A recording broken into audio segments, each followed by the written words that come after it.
Hello বন্ধুরা, কেমন আছো সব তোমরা? আশা করি সব ভালো আছো সব তোমরা। আজকে আমি বেড়াতে এসেছিলাম আমাদের আলমোড়াতেই, একটু আশেপাশগুলোতে এসেছিলাম বেড়াতে। এইখানের আপনাদেরকে দেখাবো কীরকম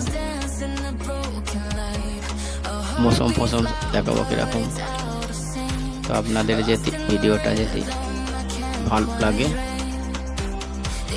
আপনারা লাইক, কমেন্ট, শেয়ার, সাবস্ক্রাইবার অবশ্যই করবেন। দেখে কমেন্টও করবেন। বাই। অবশ্যই জানাবে কেমন লাগছে আপনাদেরকে। ঠিক আছে, বাই।